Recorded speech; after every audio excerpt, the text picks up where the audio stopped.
Meus caros irmãos, muito bom dia. Que a graça e a paz do Senhor Jesus transborde sobre a tua casa, sobre a tua vida, sobre o teu lar. Antes de mais nada, eu gostaria de dar um aviso importante sobre a nossa agenda.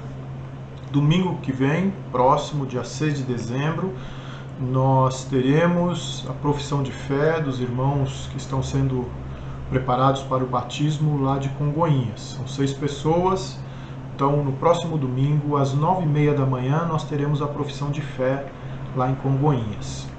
E no dia 13, às 19 horas, nós teremos o batismo, também lá na nossa congregação em Congonhas. Tá bom? Você que gostaria de estar presente nesses 2 momentos, será um prazer ter você conosco. Para o próximo dia 6, para o próximo domingo, eu vou estar convidando alguns irmãos para estarmos juntos lá como equipe da igreja, acompanhando a profissão de fé daqueles irmãos, tá bom? E no dia 13 também seria bom que nós estivéssemos bem representados lá em Congonhas. Até então, que eu saiba, em Congonhas não existe nenhum caso de coronavírus, tá bom? Então, parece seguro ir para Congonhas nesse momento. Ok. Eu quero ler com vocês nessa manhã, no texto de Mateus, capítulo 22. Amarás o Senhor teu Deus de todo o teu coração, de toda a tua alma e de todo o teu entendimento. Amarás o teu próximo como a ti mesmo. Vamos orar. Obrigado, Senhor, por estarmos juntos nessa manhã, compartilhando esse tempo de louvor, de adoração, de edificação.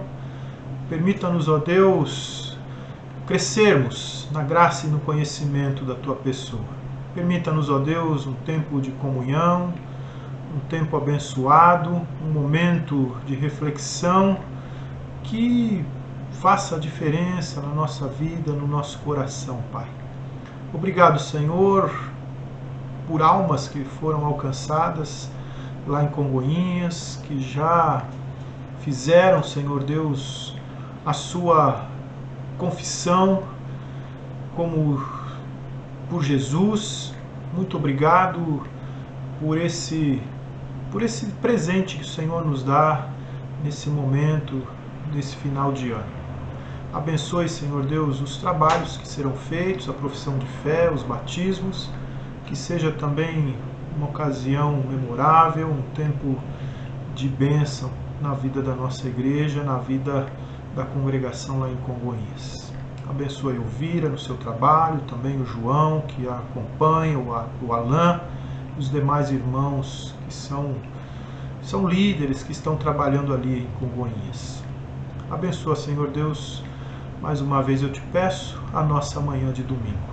Em nome de Jesus. Amém.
Aliança eterna somos um.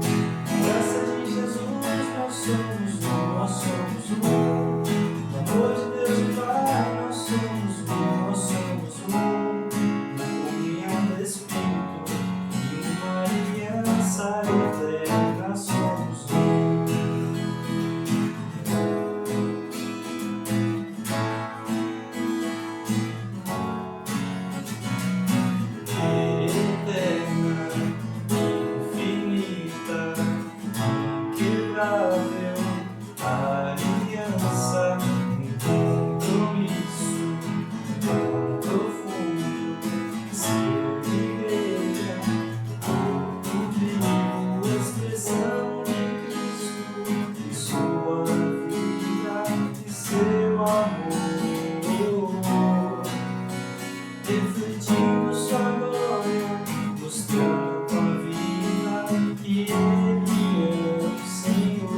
Em nossa sala virtual de hoje, vamos encerrar os nossos estudos baseados no livro de Larry Crabb, O Lugar Mais Seguro da Terra, onde as pessoas se conectam e são transformadas para sempre. O lugar mais seguro da Terra é a expressão com a qual ele se refere à Igreja de Jesus. E também ele chama de comunidade espiritual.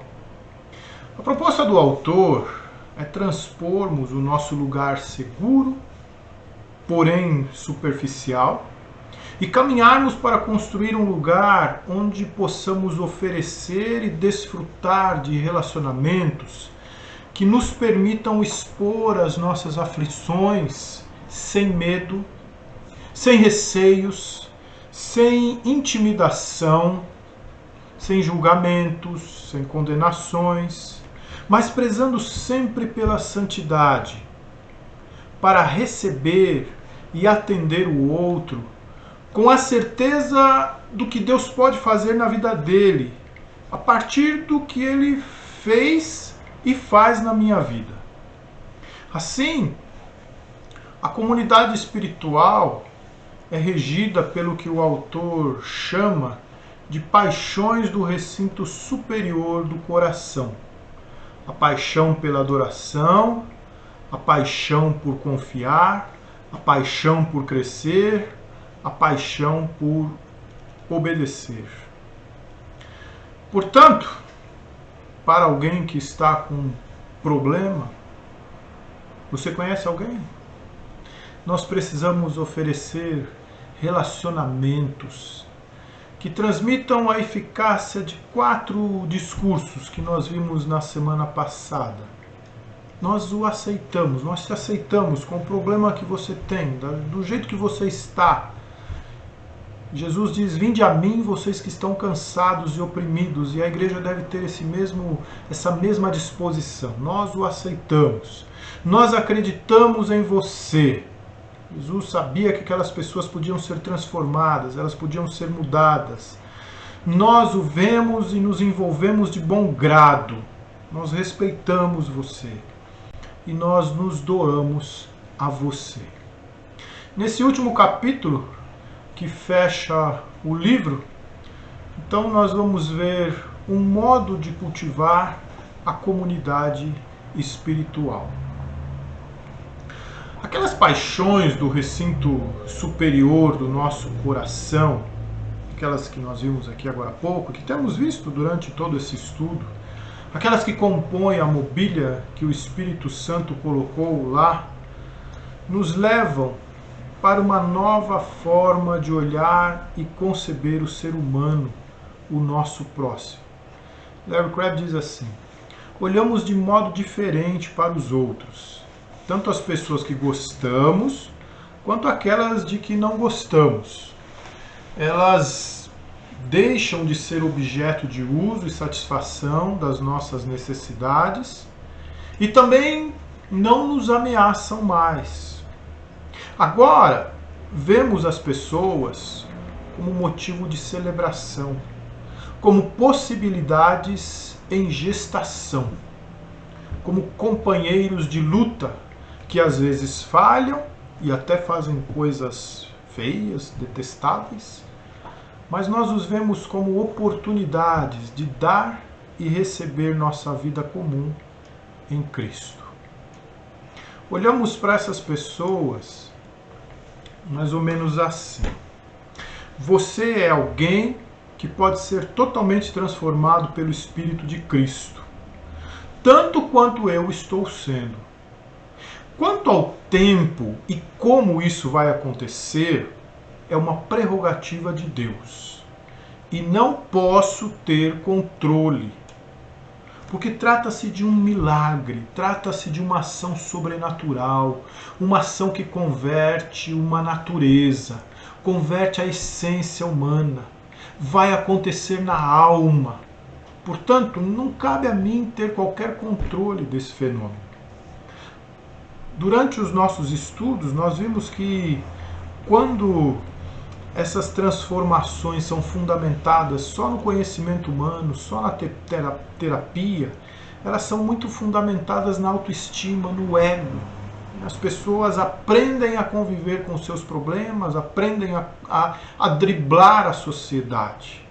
Quando nós falamos do que o Espírito Santo de Deus faz, nós estamos falando de uma transformação por completo, de uma transformação plena, né, que não simplesmente mascara, mas que se desnuda por inteiro.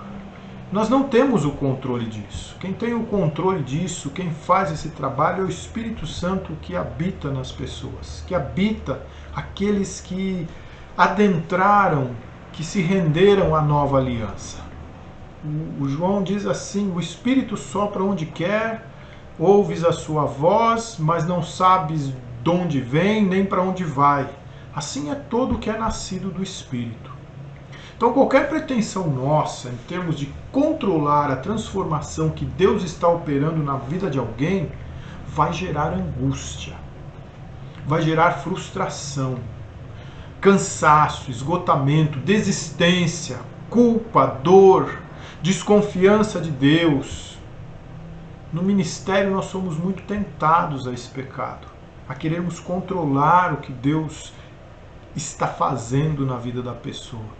E nós pensamos nos resultados, nós calculamos resultados, nós mensuramos os efeitos, e aí quando não é nada daquilo que nós pensamos, que nós calculamos, então todos esses sofrimentos são provocados. Paulo, o texto de Isaías é muito interessante nesse sentido. Porque os meus pensamentos não são os vossos pensamentos, nem os vossos caminhos, os meus caminhos, diz o Senhor. Porque assim como os céus são mais altos do que a terra, assim são os meus caminhos mais altos do que os vossos caminhos, e os meus pensamentos mais altos do que os vossos pensamentos. Quais são as experiências que alguém tem que viver depois de se converter para crescer, para experimentar Deus de forma miraculosa e pessoal? Eu não sei quais são.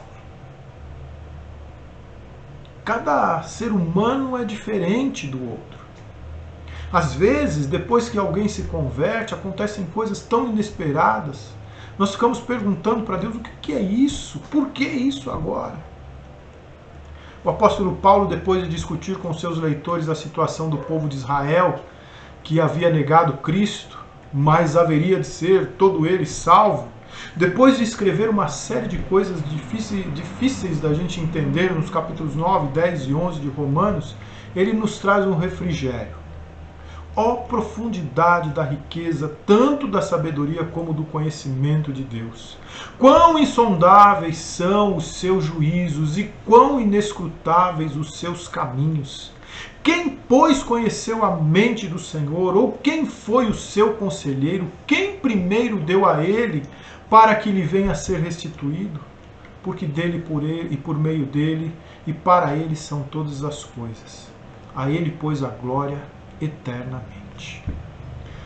Depois que alguém entrega o seu coração para Jesus, confessa Jesus como o seu único e suficiente Salvador, depois que alguém se rende à nova aliança firmada no sangue de Jesus, o que vai acontecer daí para frente é algo misterioso para nós. É algo que nós não temos controle. Mas ainda assim, Deus nos convida para participar com Ele do que Ele está fazendo. E nos atribui responsabilidades. Responsabilidades que ele sabe que, por estarmos num processo também de transformação, nós podemos cumpri-las. Uma vez certos de que ele está operando na vida do meu irmão, como opera na minha vida, então eu posso fazer o que me cabe em paz, com prazer, desfrutando da esperança, com esse olhar de que Deus está fazendo. Assim é que é a vida abundante. Há um dispêndio de energia, sim. Nós somos atribuídos de responsabilidade, de trabalho árduo. Então, há investimento de recursos, mas há certeza, há esperança. Não há aquela fadiga, aquela sensação de que eu devo desistir. Portanto, meus amados irmãos, sede firmes, inabaláveis e sempre abundantes na obra do Senhor, sabendo que no Senhor o vosso trabalho não é vão. Muitas vezes nós não nos dispomos a investir na vida das pessoas porque pensamos, imaginamos que todo o trabalho que deve ser feito ali cabe a nós. Toda a transformação que deve ser provocada ali cabe a nós. E essa não é verdade. Essa não é a verdade. O que nos cabe é proporcionar àqueles a quem o Espírito Santo está transformando um ambiente saudável o máximo possível para que esse processo seja vivenciado com o mínimo de ruídos, com o mínimo de pressão, com o mínimo de obrigatoriedade, para que nele, naquela pessoa, realmente sejam despertadas as paixões do recinto superior do coração dela, que o Espírito Santo está mobiliando. Enquanto a lei for o arbítrio do processo, prevalecerão as paixões do recinto inferior. A paixão pelo ego, a paixão pelo controle, a paixão por definir, a paixão por realizar. Haverá até uma sensação de realização, de que se está no caminho certo da espiritualidade, de que se está fazendo um bom trabalho na vida de alguém. Mas essas paixões são exímias na arte de ludibriar, de enganar. Elas se aliam bem às nossas acomodações. Mas aquela impressão de que há um lugar diferente para o qual se está sendo constantemente convidado a entrar, será sempre presente. Aquela sensação de que existe um mistério a ser revelado estará sempre presente. Então, quando a graça é o mediador do processo, as paixões do recinto superior nos põem em lugar seguro. E o processo de santificação é muito mais importante do que as realizações ditadas pelo recinto inferior. A disposição espiritual de se dispor ao outro transpõe o simples esforço carnal de cumprir obrigações religiosas.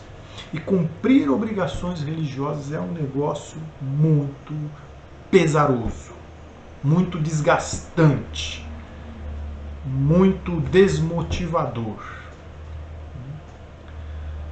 Muito bem, então é essa dinâmica que Larry Crabb quer propor para nós, quando ele nos propõe esse tema, um modo de cultivar a comunidade espiritual.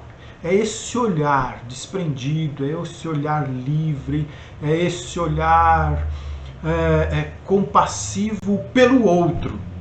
E esse entendimento de quem trabalha na vida do outro, quem promove toda a transformação, é o Espírito Santo de Deus.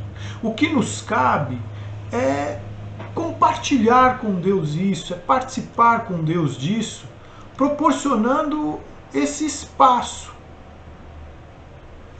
de de boas-vindas, esse espaço de você é bem-vindo, de você é bem recebido, de que nós sabemos como que as coisas funcionam e nós vamos ter paciência e vamos ter esperança na sua vida. Deixar a graça mediar o processo de transposição nossa e daqueles com quem nos relacionamos do espaço inferior do coração para o recinto superior. Então ele nos oferece, o Larry Crabb nos oferece 3 exercícios para nós então cultivarmos a comunidade espiritual. Ele diz então, comece com a oração. Ore. Ore para você ter compreensão dessa dinâmica. A oração nos prepara para esperar em Deus. Nós não podemos esquadrinhar o coração do outro. Não existe uma unidade de medida disponível a nós para que possamos mensurar o que Deus está fazendo na alma daquele que Ele nos enviou para compor conosco a comunidade espiritual. Às vezes vemos algum resultado, mas não é sempre. Cabe-nos orar para que a nossa alma fique em paz e se habilite a esperar no Senhor. Quando nós temos a certeza de que o Espírito Santo está trabalhando, toda a nossa disposição de se dar para o outro, ela é tranquila. Ela não provoca cansaço, fadiga. Ela é pacífica. Oração é esperar com expectativa. Às vezes o leão ruge, espere mais. Às vezes o cordeiro sussurra, a sua espera acabou. Desfrute agora da minha bênção. A comunidade espiritual começa com a oração. Aquela conversa franca, aberta, sincera, pura com Deus sobre o que estamos fazendo juntos com Ele. O segundo exercício, lance os fundamentos. Lance os fundamentos. Entenda algumas coisas. Compreenda e fique em paz com essas verdades. Crescimento é um mistério. Nós não controlamos o crescimento. E ele diz então assim, abra mão do controle. Só um minuto. Abra mão do controle. O controle é uma paixão do recinto inferior. Abra mão de qualquer domínio sobre a vida dos outros. Entre os outros, ou esses outros que eu digo, estão os seus filhos, seu cônjuge, aquele amigo que anda fazendo coisas insensatas.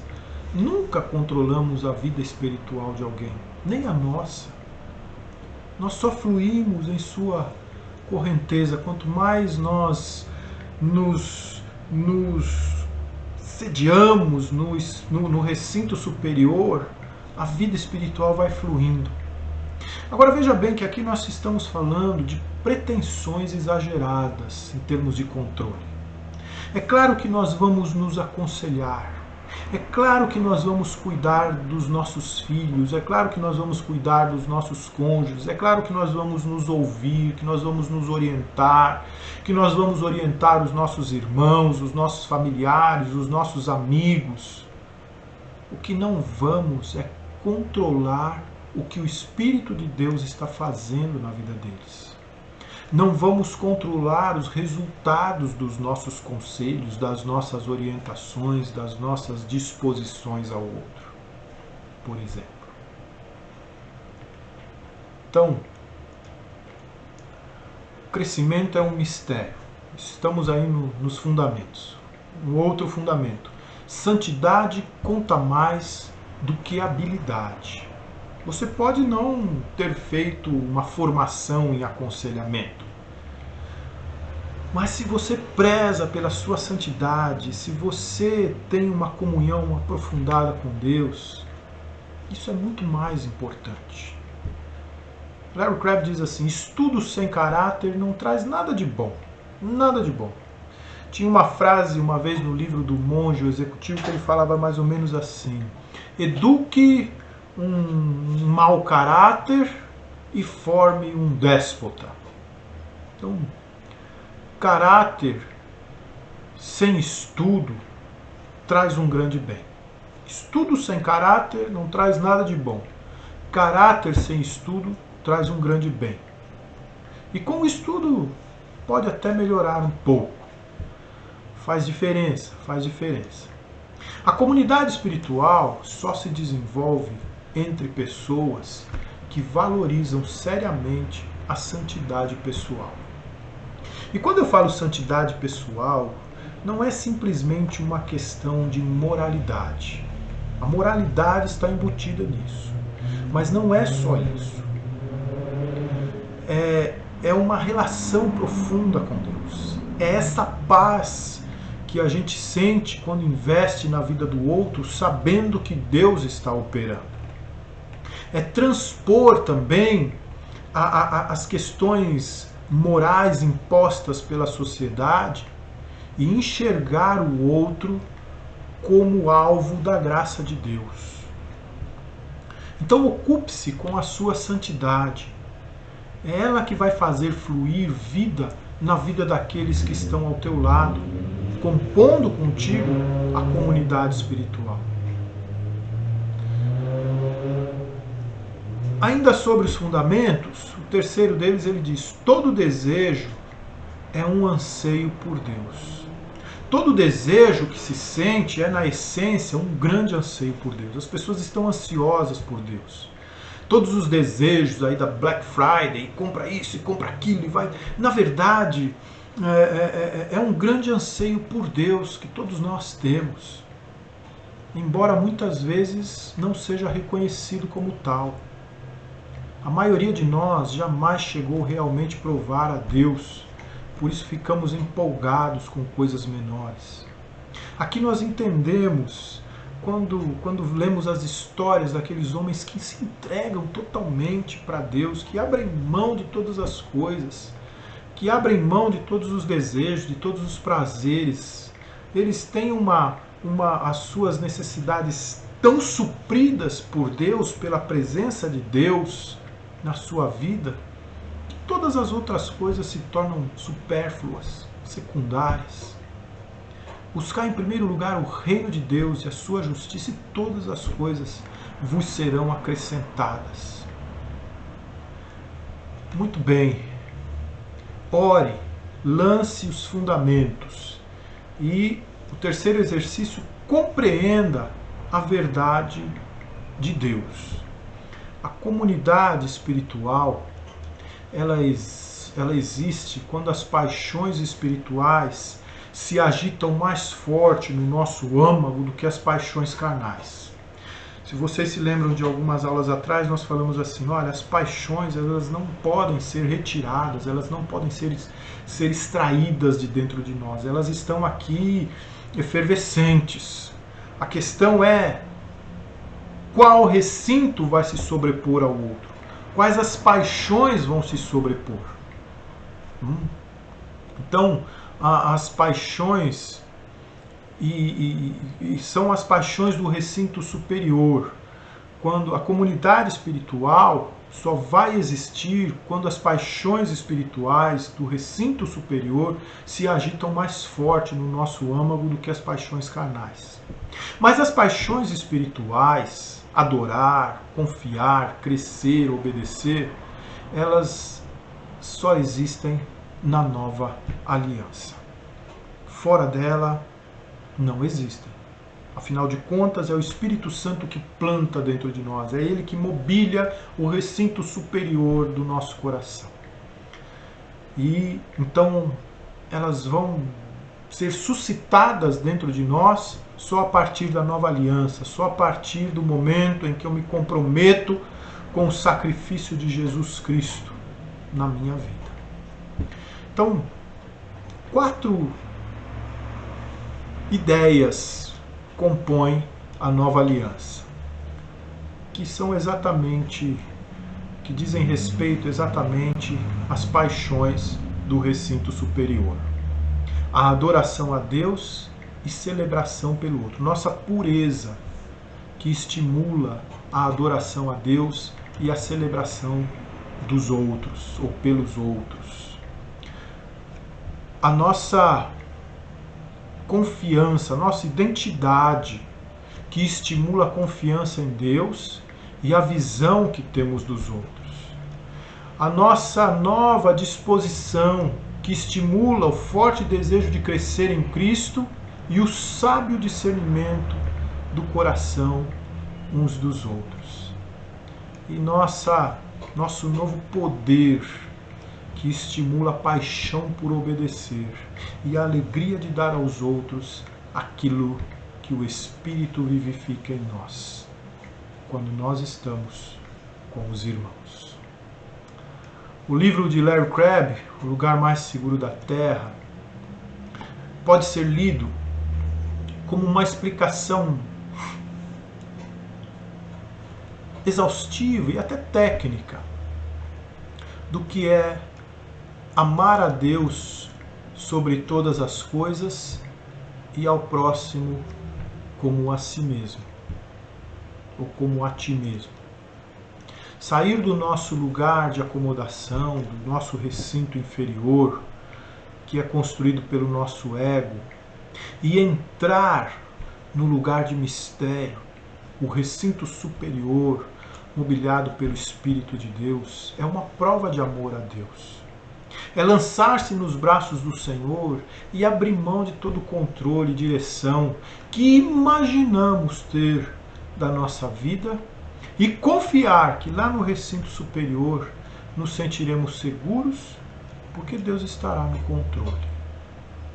Deixar-se ser tomado pelas paixões espirituais, adorar, confiar, crescer e obedecer, é abster-se de toda a presunção humana de ser melhor do que o outro. É entender que o outro, por maior que seja o seu pecado, é merecedor de um olhar de compaixão e valor, porque é tão digno de ser transformado por Deus como eu e você estamos sendo agora. Essa é a dinâmica da igreja. Qualquer estudo exaustivo da igreja, da sua essência espiritual e das suas atribuições missionárias, deve concluir que o resumo é esse: amar a Deus sobre todas as coisas e ao próximo como a si mesmo. Esse é o modo de cultivar a comunidade espiritual. Muito obrigado por tua atenção, por teu tempo dedicado a assistir esses vídeos. Eu espero que o cerne de todo esse estudo tenha alcançado o teu coração e provoque alguns questionamentos, alguns incômodos e desperte esse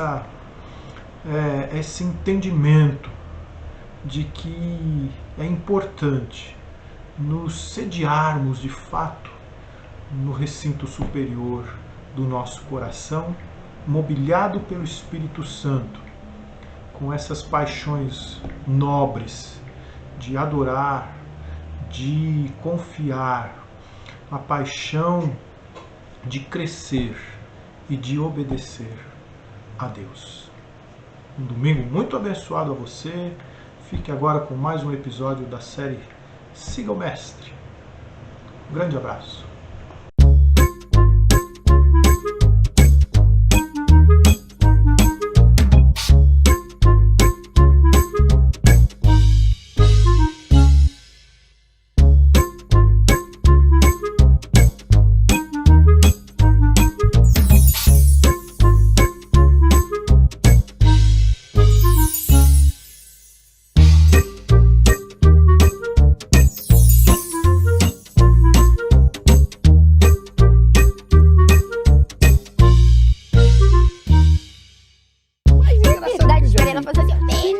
Oi, gente, tudo bem? Que susto, Quinzinho, que você me deu. Ah, desculpa, Nina. A gente tá bem. E vocês? Como é que vocês estão? A gente tá bem. E em casa? Isso é tão bom! Qual será que é a história de hoje, gente? Será que é de mais uma ovelha que se perdeu? Por que é que a gente não pergunta para o livro? O livro!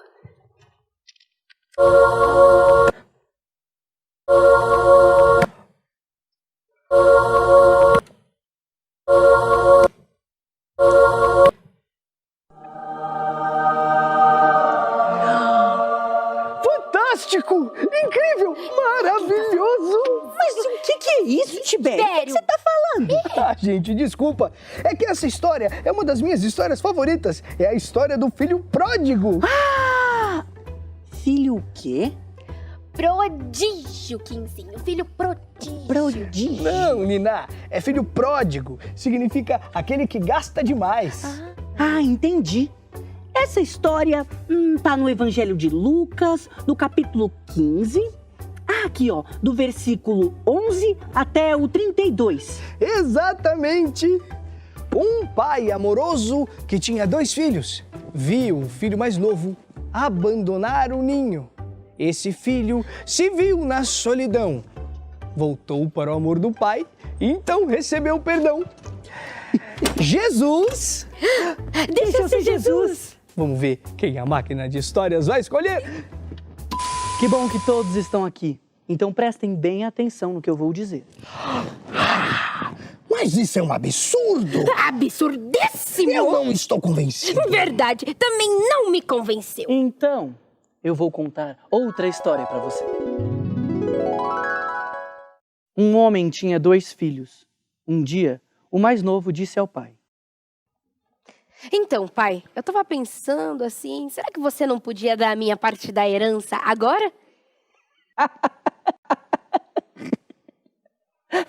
Isso é impossível.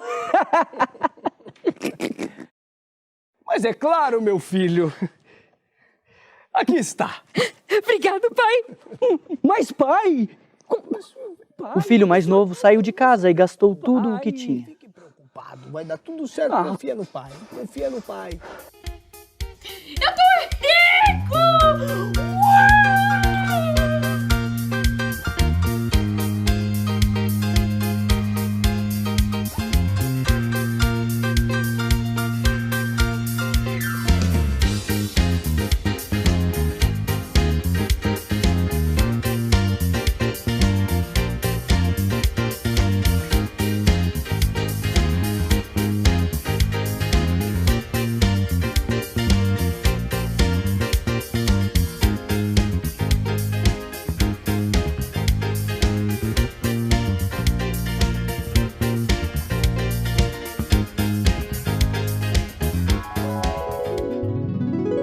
Desse jeito, ele ficou muito pobre e a única coisa que lhe restou foi cuidar dos porcos. A situação era tão ruim que ele passou a desejar a comida que era dada para os porcos. Então, um dia ele pensou: Os vários empregados do meu pai têm comida de sobra e eu tô aqui, passando fome. Eu vou voltar pra casa do meu pai e me humilhar pedindo pra ele me aceitar de volta como seu empregado. É isso. Eu vou voltar pra casa dele. Então, o filho voltou para a casa de seu pai. E de longe, o pai o viu e foi correndo até ele, o abraçou e o beijou. Porém, seu filho logo caiu aos seus pés. Pai, eu desrespeitei o Senhor e desrespeitei a Deus. Eu não mereço ser chamado de seu filho. Meu filho, levante-se. Levante-se, traga uma melhor roupa, coloque em seu dedo o anel da nossa família, pois o meu filho, que estava perdido, foi encontrado. Venham todos, venham ver quem voltou, quem está em casa novamente. Pai, eu trabalhei todo esse tempo com o Senhor. Meu filho. Eu nunca te desobedeci, pai. Meu filho, você O Senhor não está nunca fez uma festa para mim e meus amigos. Filho. Mas para esse outro, que gastou todo o seu dinheiro com bobeira, o Senhor fez uma festa. Meu filho, você sempre esteve aqui comigo. Tudo que eu tenho aqui é seu. Mas era preciso festejar a chegada do seu irmão, pois ele estava perdido, mas foi encontrado. Meu filho foi encontrado. Ele foi encontrado. Por isso eu insisto, Deus sempre faz festa para todos os seus filhos, para mostrar o amor dele pelos que voltam para sua casa. Mas isso é um absurdo. Absurdíssimo. Isso é um absurdo tremendo de um absurdo. Ai, gente, que história mais bonita. Sim, Deus é um pai tão amoroso. É verdade, estar pertinho dele é sempre uma festa. Uou, uou, oh, oh, oh. Uou, uou, oh, oh, oh. Pai, eu quero descobrir o que existe distante daqui. Pai, eu quero descobrir. Me deixe ir. Traga minha herança, eu quero partir. Em meio aos porcos, passo fome, nada mais. O que eu mais quero é voltar para o meu pai. Dia de alegria, meu filho em casa está. Eu sou seu pai, pra sempre vou te amar. Dia de alegria, meu filho em casa está. Eu sou seu pai, pra sua casa você pode voltar. Dia de alegria, meu filho em casa está. Eu sou seu pai, pra sempre vou te amar. Dia de alegria, meu filho em casa está. Eu sou seu pai, pra sua casa você pode voltar. E vocês aí de casa, o que acharam dessa história? Prometem que quando a gente se encontrar em Babi Criança, vocês contam o que acharam? Por favor, por favorzinho. Então é isso. Até a próxima história. Tchau, pessoal! Dia de alegria, filho em casa está. Eu sou seu pai, pra sempre vou te amar. Amar.